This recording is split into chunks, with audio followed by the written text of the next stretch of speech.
du pays. Mais vous le savez, la pluie du matin n'empêche guère le pèlerin. Et au-delà de cela, on va dire inversement, c'est un ciel plein d'amour évidemment pour les Gémeaux du troisième décan, à l'instar de Marthe Laure Akono, qui n'est nulle autre que la petite princesse, la fille adorée de Justin Blaise Akono, directeur de publication de Camer Presse, et bien sûr Dr Kwam, évidemment, qui a donc un an de plus aujourd'hui, épouse de Monsieur Chinza. On n'oublie pas Monsieur Guy Moussa, qui sont tous des Gémeaux, les Gémeaux du troisième décan.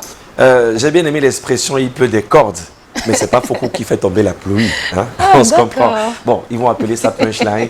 Non, c'est pas Foucault qui fait tomber la pluie. Ah oui, il pleut des cordes à Douala, comme dans beaucoup d'autres régions. C'est déjà la saison des pluies. Il faudrait le rappeler. Et je voudrais attirer l'attention de monsieur le maire, le super maire de la ville de Douala, d'ailleurs à qui on passe un sympathique bonjour ce matin.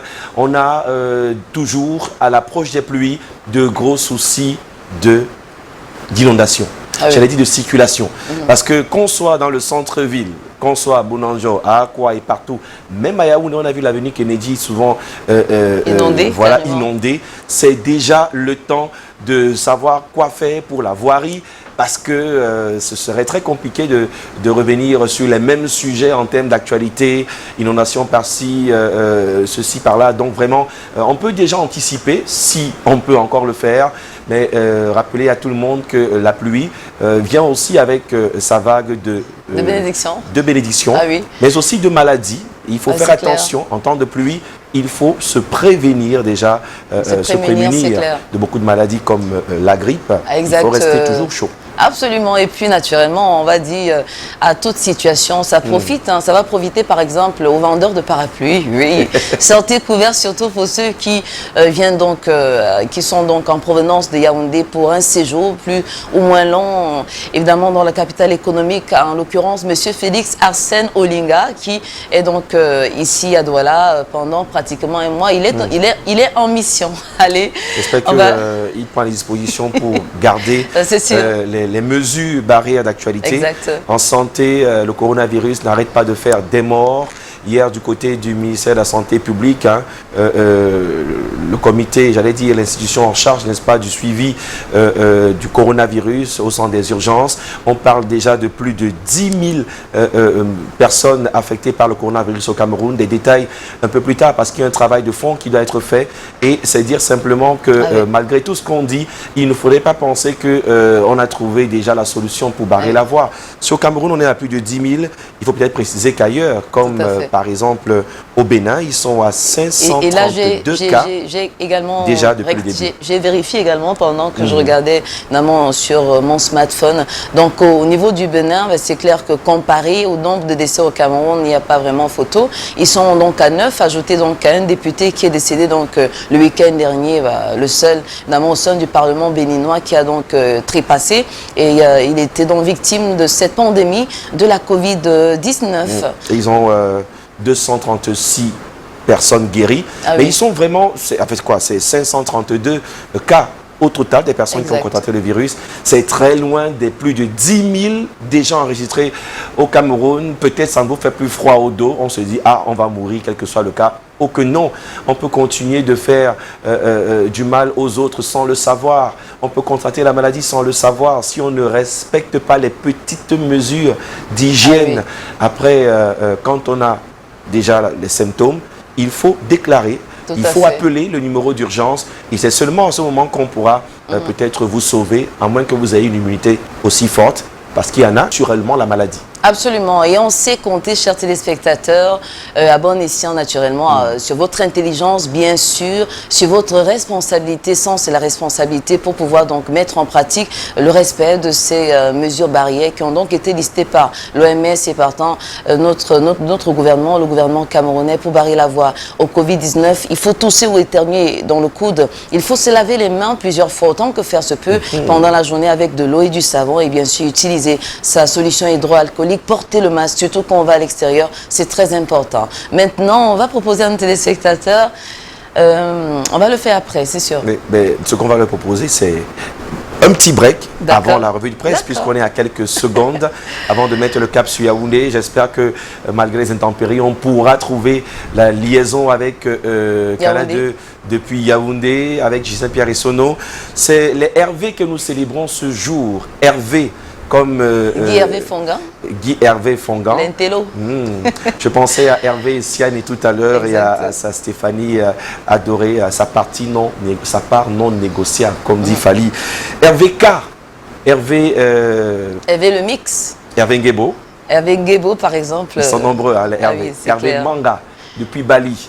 Bien, messieurs. Hervé Fauting également, qui nous regarde depuis le Gabon, qui a perdu son frère aîné, le docteur Yves Magloire Kenyi. Alors quand on va dire que finalement on soit emporté, c'est important. GPS. On l'a donc vu avec son joli sourire, monsieur GPE, Gislain-Pierre Essonneau, pour la présentation d'une des journaux publiés ce jour sur l'ensemble du Triangle national. Bonjour GPE, bienvenue dans Canal Matin.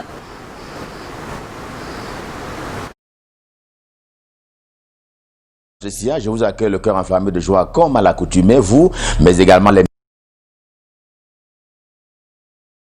millions de téléspectateurs de Canal 2 National.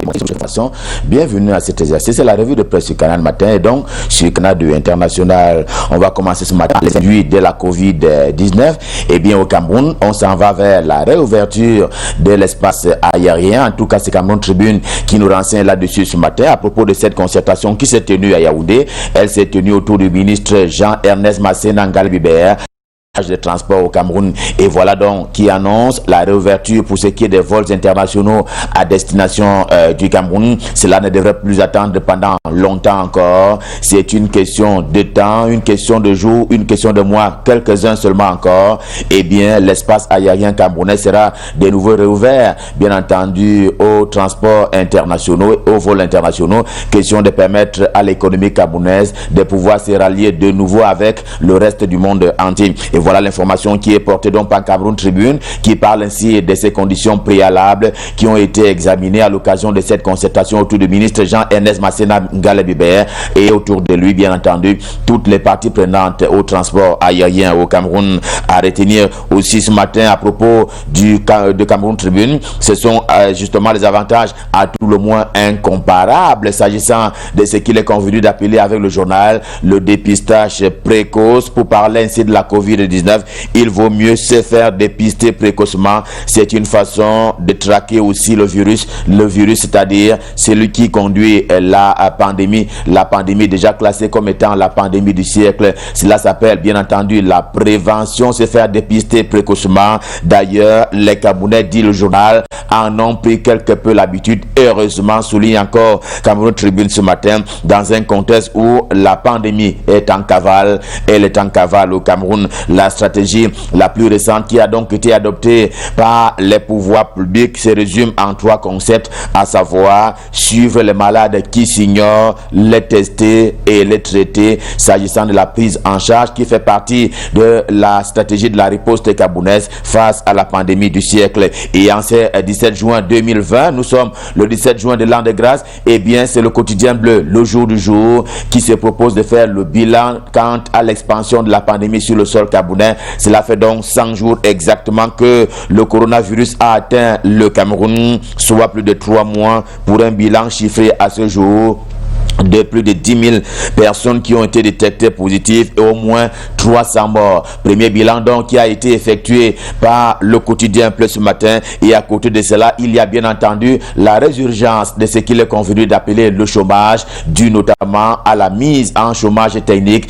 du plus grand clair en termes du nombre d'employés, que ce soit dans le secteur privé notamment, et aussi un certain nombre d'entreprises à caractère parapublic. Et voilà quelques-uns des éléments qui sont contenus dans le bilan qu'effectue justement le jour du jour, et sans mentionner également les PME, pour parler des petites et moyennes entreprises de l'économie qui ont fermé boutique au Cameroun, pas plus que le manque à gagner pour certaines entreprises, à l'image du secteur touristique qui est malheureusement, dit encore le journal, dévasté et j'allais dire même en agonie. Et le bilan n'est pas lourd, il est déjà très lourd au regard des 100 premiers jours qui ont donc traversé l'atterrissage l'atterrissage de la pandémie au Cameroun et il est déjà là, cet impact de la Covid-19. Et il est si pluriel que même à l'hôpital, selon EcoSanté édition de ce jour, il n'y a plus de poche de sang. La cause principale étant bien entendu les Camerounais, souvent donneurs de façon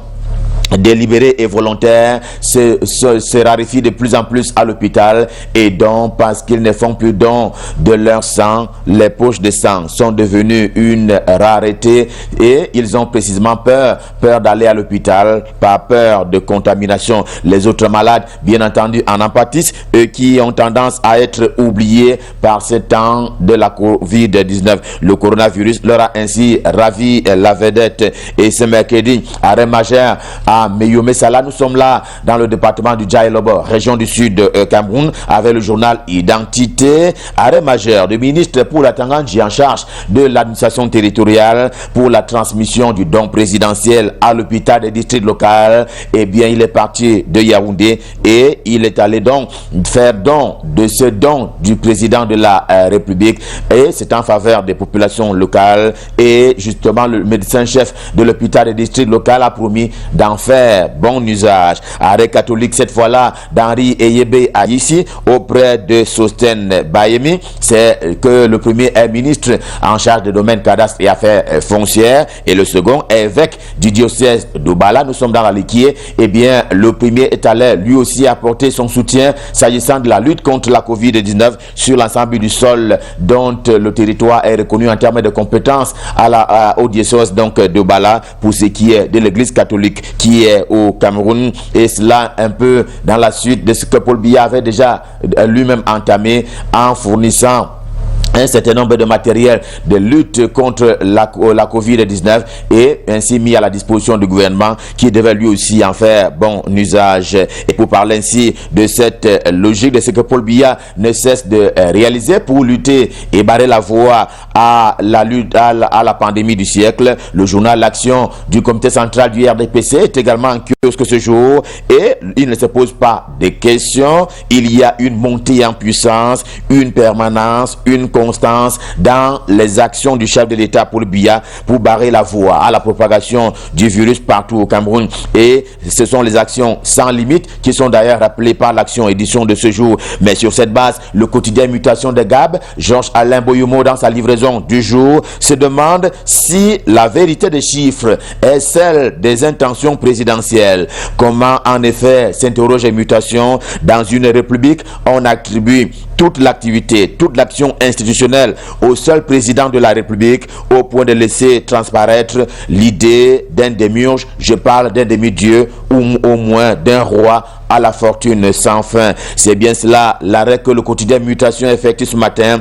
dans le champ lexical de ce qu'il appelle lui-même le culte de la personnalité autour de Paul Biya. Toute chose restant égale par ailleurs, le quotidien Émergence, lui aussi en kiosque ce jour, tient tous ses sens, si bien qu'il fait usage de l'odorat ce matin pour sentir un peu l'odeur des triches dans la gestion déjà décriée des fonds cotisés pour les besoins de la cause, c'est-à-dire la lutte contre la Covid-19, une façon de nourrir bien entendu la lutte camerounaise comme Human Rights Watch. Eh bien la BM, la Banque mondiale, épingle déjà le Cameroun sur le sujet, un sujet à tout le moins sensible, c'est-à-dire celui qui a trait à l'utilisation des fonds parallèles, c'est-à-dire l'argent destiné à lutter contre la Covid-19.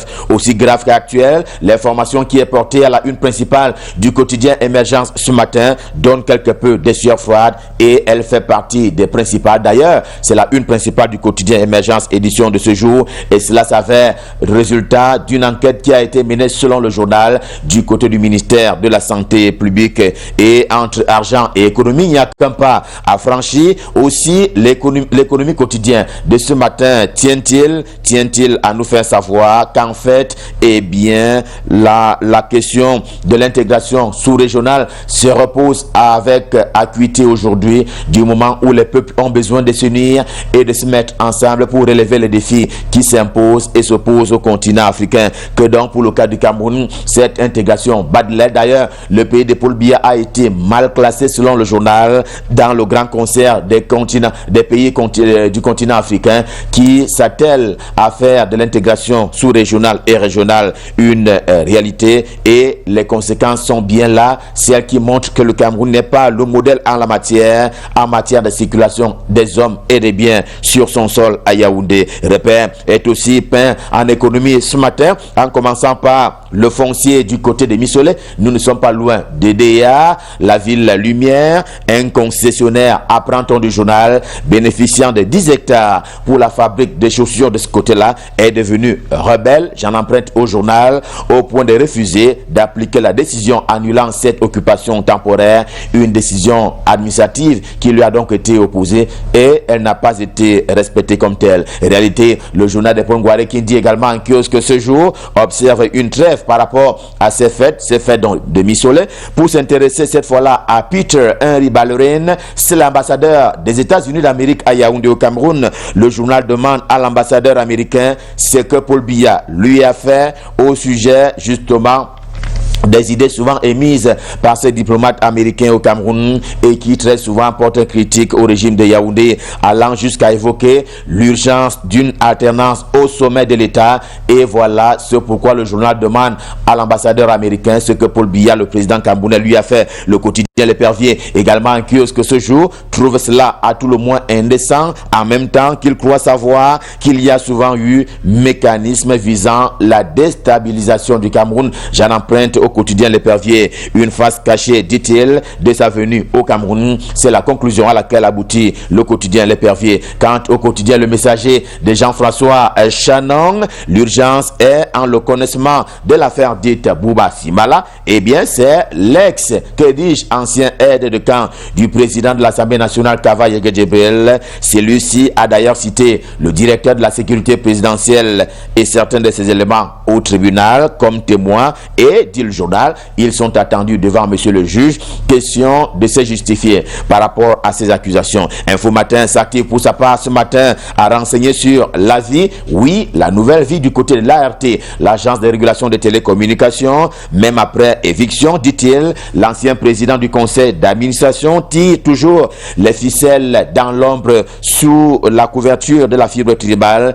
Question de déstabiliser la cohésion au sein de la maison ART. Et voilà l'information que tient Info Matin ce matin. Quant au quotidien camerounais d'expression anglaise et au siège imposant des Guardian Post édition de ce jour, il faut avoir le cœur pur juste par devoir de mémoire de ces grands hommes d'église qui nous ont récemment quittés. Le clergé, grosso modo, dit le journal, qui s'est donc vu obligé de subir la mort par 15 fois ces temps derniers. Il y a donc une quinzaine d'hommes de Dieu qui ont disparu, qui sont passés de vie à trépas ces temps derniers, tous pour l'essentiel d'expression anglaise, et le moindre n'étant pas, bien entendu, le prophète Difford, dont on sait qu'il était par ailleurs candidat à l'élection présidentielle d'octobre 2018 au Cameroun. Le soir, ce matin, quant à lui, nous renvoie à une autre urgence, celle d'un remaniement ministériel. En quoi cela urge-t-il? Il répond que le déconfinement ne doit pas être qu'économique, il faut aussi aérer l'équipe gouvernementale au plan politique qui comprend, dit-il, des locataires d'un bail qui n'a que trop duré, d'où donc l'urgence d'aérer l'équipe gouvernementale et de permettre à de nouveaux souffles, à de nouvelles énergies, de pouvoir également participer à l'action gouvernementale. Mais attention, prévient cette fois-là les demandeurs signatures, cela ne se passe pas tant que les réseaux sociaux qui s'estiment, se connaissent et s'apprécient d'ailleurs, tant qu'ils n'ont pas cessé de se neutraliser, il ne pourrait y avoir de remaniement ministériel, car à proprement parler, c'est une affaire réseautée où se bousculent le savoir, la prière, les sectes, les marabouts et les personnes qui ont exposé leur nudité. Autant de barrières à franchir, autant de faits à constater avant l'arrivée d'une nouvelle équipe gouvernementale et à l'arrivée une situation à plusieurs inconnus à résoudre pour devenir ministre ou alors pour être nommé dans les postes de pouvoir et ou de décision au Cameroun. Et ils ont bénéficié depuis longtemps de la confiance présidentielle et celle du chef de l'État, pour parler ainsi de la une principale du journal Le Temps également en kiosque ce jour. Ils ont bien entendu bénéficié de cette confiance depuis belle lurette et il la lui rendait bien. Le Temps a avec soi la météo politique politique. Les soutiens inconditionnels de Paul Biya dans la région du Sud Cameroun, les voici: Charles Ndongo, Jules Doré Ndongo, Jacques Famé Ndongo, Samuel Mvondo Ayolo et j'en passe. Eh bien, ils ne sont pas que les boucliers de Paul Biya, c'est bien plus que cela. Revue de presse, édition de ce mercredi, stop fin. Le cœur enflammé de joie, nous vous avons servi. On prend rendez-vous pour demain quand il sera 7h et nous serons là dans la même disposition et même prédisposition. Question de vous servir. Tel est d'ailleurs notre devoir. Pour le moment, je vous invite, et à cœur joie, de repartir du côté de Douala pour retrouver l'audio de choc pour la suite et la fin de Canal Matin. C'est à vous, Aimé. C'est à vous, Patricia. C'est à vous, Douala. Merci Ghislain Pierre-Essonneau, merci aussi à Léo Dambou qui vous permet en tout cas avec l'équipe technique de Canal 2 International, vous à la maison ou alors sur vos smartphones, de vivre la revue de presse en direct sur la page Facebook de Canal Matin ou même sur la page, le compte YouTube de la chaîne verte. Et puis Monsieur Camto qui est juste à côté, Thierry Camto de Canal 2. Et le rendez-vous sera pour demain, 7h, revue de presse en direct de Yaoundé. Absolument. On va rappeler que la mise en pratique des mesures barrières en vue de lutter contre la Covid-19 n'occulte pas aussi qu'il faut faire attention à toutes les autres pathologies qui sont tout autant nocives, meurtrières, voire dangereuses pour évidemment notre santé. Avec un peu d'effort, on peut y arriver. Et éradiquer, bien sûr, c'est pas un rêve, non, Aimé? Naturellement. C'est possible. Et ce qui est vrai, quelqu'un disait, c'est la foi. Moi, j'ai à cœur un message d'une amie, voilà, qui a pensé que le pardon est la meilleure arme, n'est-ce pas, qui tue la méchanceté et qui d'ailleurs déplume toute valeur potentielle de cet acte méchant. Donc, le pardon, c'est quelque chose de capital. J'ai même envie, avec votre permission, de lire simplement de quoi il est question. C'est une belle maxime. Le pardon tue la violence parce qu'il lui enlève toute raison d'exister. Il lui enlève toute légitimité. Le pardon tue la violence. Merci Larissa Nga ce matin, et toutes les personnes qui ont compris devraient se dire, même comme c'est dur, il faut pardonner. Et puis un grand chantre de la non-violence et bien sûr du pardon, il s'agit de Nelson Mandela, grande figure de lutte contre l'apartheid. Et bien au sorti de la prison, on lui avait demandé est-ce qu'il en voulait aux personnes qui étaient donc à l'origine de son incarcération. Et elle a tout simplement dit il n'est pas sorti d'une prison pour entrer dans une autre prison. Parce que littéralement, le manque de pardon, c'est comme être prisonnier dans sa propre vie. C'est-à-dire, autant on a des personnes qui sont prisonnières dans notre cœur, autant nous-mêmes on est prisonnier. Pourtant, la vie est plus facile quand on pardonne. Voilà. Merci encore d'être avec nous. Ensemble, on va souhaiter un HBD particulier à toutes les personnes qui ont un an de plus aujourd'hui, comme une magnifique princesse, elle est toute étincelante aujourd'hui. Marthe-Laure Akono, depuis Kribi, c'est la fille donc de Justin Blaise Akono, directeur de publication de Camer Presse, et puis elle s'appelle donc Dr Kwam Marie-Louise, épouse Chinda, qui a donc un an de plus aujourd'hui, elle nous regarde depuis Yaoundé. On pense aussi à un monsieur, voilà, que sa tante moitié adore, la preuve, elle lui souhaite un HBD particulier aujourd'hui.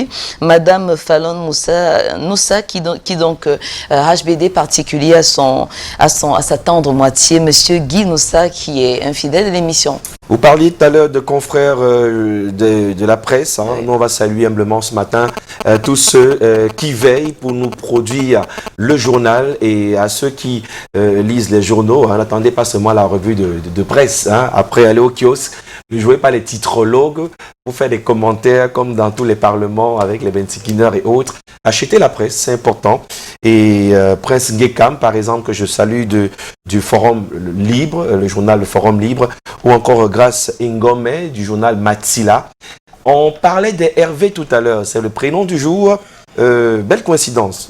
Il s'appelle Hervé, il est né aujourd'hui, donc tant mieux pour Hervé Poumani, c'est le GDC du ministre des Marchés publics du côté de Yaoundé, Maréchal Poumani Hervé, à qui on souhaite un happy birthday ce matin. Ce n'est pas compliqué, si vous voulez, vous pouvez aussi manifester votre joie à votre façon. Nous, on donne, on n'attend pas forcément de recevoir un retour, Mais si on peut télécharger le gâteau, tant mieux. Absolument. On reçoit pour vous ce matin.